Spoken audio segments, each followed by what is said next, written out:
I hope you all are good. आज हम पढ़ेंगे वन वर्ड सब्स्टिट्यूशन का पार्ट नंबर 2। इससे पहले वाली वीडियो में मैंने आपको 1 से लेकर 35 तक वन वर्ड सब्स्टिट्यूशन, जिसे आप हिंदी में बोलते हैं अनेक शब्दों के लिए एक शब्द, करवाए थे। इस वीडियो के अंदर हम बचे हुए पार्ट कंप्लीट करेंगे। तो ये उस वीडियो लेक्चर का पार्ट नंबर 2 है। ये वर्ड्स आपके कॉम्पिटिटिव लेवल पर और स्कूल लेवल पर दोनों पर ही बहुत हेल्पफुल होने वाले हैं। तो चलिए शुरू करते हैं।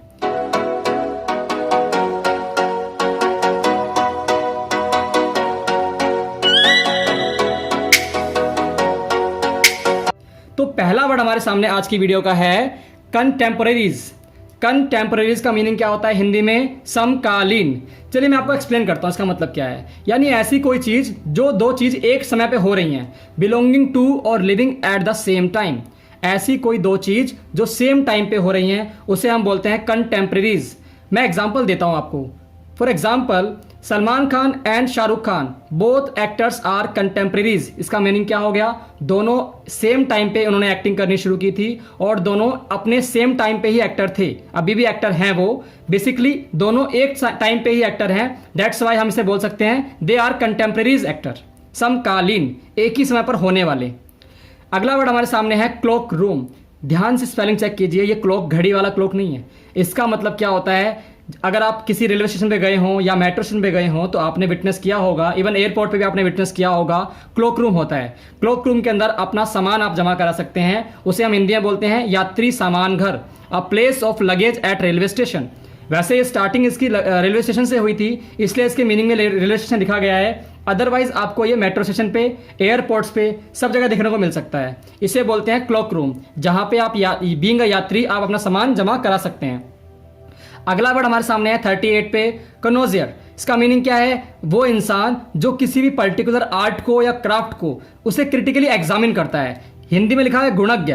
गुणज्ञ का मतलब हो गया किसी भी चीज को अच्छे से एग्जामिन करने वाला, अ क्रिटिकल जज ऑफ एनी आर्ट और क्राफ्ट।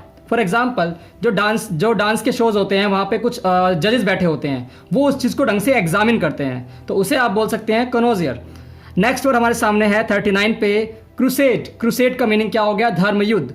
जब दो कह सकते हो आप, दो रिलीजियस के लोग जो है आपस में लड़ाई करते हैं, उसे हम बोलते हैं क्रूसेड, आ रिलीजियस वॉर।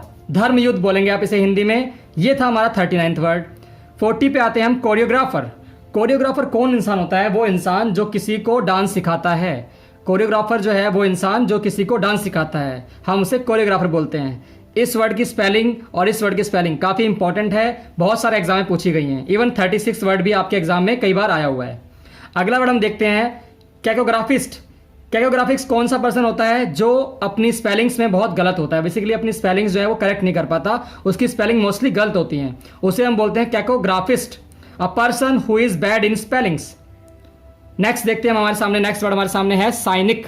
साइनिक का मतलब क्या होता है? दोषदर्शी, जो दूसरों में कमियां निकालता है, जो दूसरों के जितने भी एम्स होते हैं। वन हु स्नीर्स, स्नीर्स माने होता है दोष निकालना। One who sneers at the aims and believes of his fellow man, अपने साथियों के जितने भी लक्ष्य हैं, एम्स हैं, गोल हैं, उनके अंदर वो कमी निकालता रहता है, उसे बोलते हैं हम साइनिक, दोषदर्शी। 43rd वर्ड हमारे सामने है कैनवलेसेंट।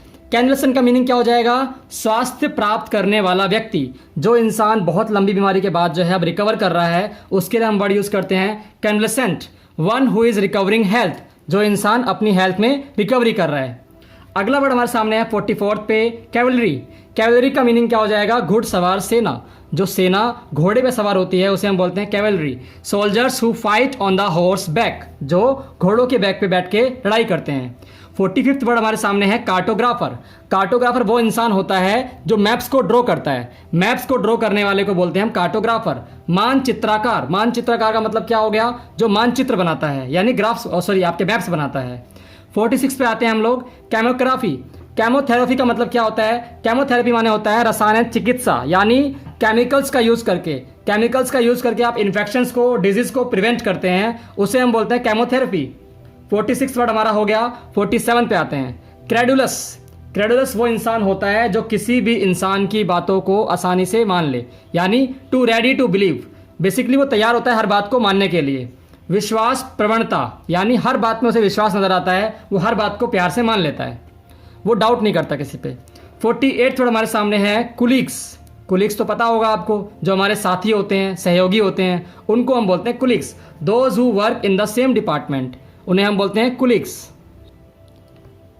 नेक्स्ट वर्ड हमारे सामने है साइटोलॉजी। साइटोलॉजी का मतलब क्या हो गया? साइटोलॉजी का मतलब हो गया कोशिका विज्ञान, डीलिंग विद सेल्स, यानी ऐसी साइंस जिसमें आप सेल्स की स्टडी करते हैं, दैट्स कॉल्ड साइटोलॉजी। 50 पे हमारा वर्ड है क्रेडिलिटी।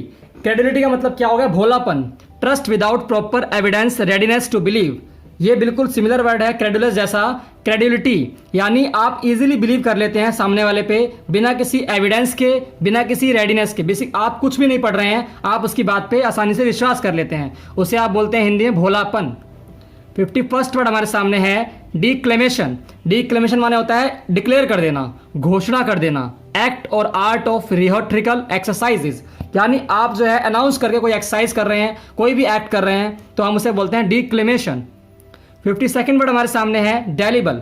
डेलिबल का मतलब होता है जिसे आप मिटा सकें, that which can be effaced और ब्लॉटेड आउट, जिसे आप रब कर सकें, जिसे आप मिटा सकें, उसे हम बोलते हैं डेलिबल। लाइक फॉर एग्जाम्पल डेलिबल एविडेंसेस, यानी ऐसे सबूत जिन्हें आप मिटा सकते हैं, डेलिबल एविडेंसेस। 53rd वर्ड हमारे सामने है डेथ ट्रैप। तो ये बहुत कॉमन सा वर्ड है। डेथ माने मृत्यु और ट्रैप माने जाल, यानी ऐसा स्थान जो बहुत खतरनाक है, जहां मृत्यु जाल है, अगर आप गए तो वापस नहीं आ पाएंगे।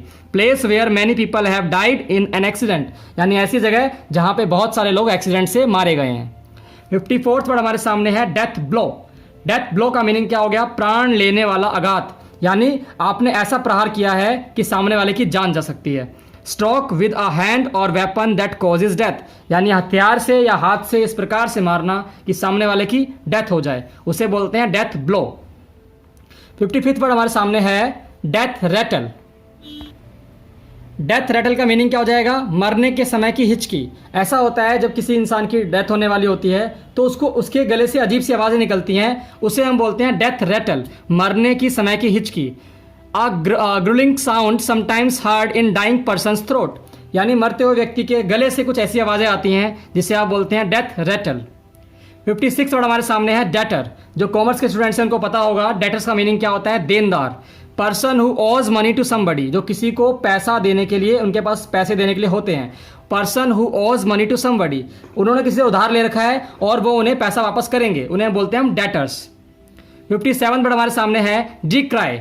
डिक्राई माने क्या होता है? किसी पे आक्षेप लगाना, या हिंदी में बोलेंगे आप इसे दोष लगाना। स्पीक क्रिटिकली ऑफ समबडी, किसी के बारे में बहुत ज़्यादा क्रिटिकली बातें करना। Something to make him seems less valuable, उसको आप नीचा दिखाने के लिए उस पर ऊपर दोष लगाते हैं आप, उसे बोलते हैं डिक्राई। नेक्स्ट वर्ड हमारे सामने है डोमिसाइल। ये वर्ड आपने सुना होगा, डोमिसाइल सर्टिफिकेट। डोमिसाइल माने क्या होता है? निवास स्थान, जहां पे आप रहते हैं, place where a person lives permanently. A person lives permanently, जहां वो परमानेंटली रहता है, उसे हम बोलते हैं डोमिसाइल। अगला वर्ड हमारे सामने है 59 पे डेकोरम। डेकोरम का मीनिंग क्या हो जाएगा? शिष्टाचार, dignified and socially acceptable behaviour, यानी ऐसा बिहेवियर जिसे सोसाइटी आराम से एक्सेप्ट कर सकती है, उसे हम बोलते हैं डेकोरम, शिष्टाचार। और लास्ट वर्ड हमारे सामने है आज का डायलेमा। डायलेमा का मतलब क्या होता है? जब आप दो चीज़ों में फंस जाते हैं कि मैं ये खरीदूं या वो खरीदूं, मैं ये करूं या वो करूं, उसे बोलते हैं हम डायलेमा। दुविधा, situation in which one has to choose between two things और कोर्सेज ऑफ एक्शन, यानी ऐसी परिस्थिति जहां पे एक इंसान को दो चीज़ों में चूज करना पड़े या फिर एक्शंस के अंदर चूज करना पड़े कि उसे क्या करना चाहिए, उसे हम बोलते हैं डायलेमा। तो ये थे हमारे आज के 25 वर्ड्स। अगले 25 वर्ड्स हमने वन वर्ड सब्स्टिट्यूशन के 60 वर्ड्स कंप्लीट कर लिए हैं। आई होप आपको ये वीडियो लेक्चर अच्छा लगा है। अगर आपको वीडियो लेक्चर अच्छा लगा है तो इसे लाइक कीजिए, अपने दोस्तों में शेयर कीजिए और चैनल को सब्सक्राइब कीजिए। Thank you so much for being here. Thank you so much.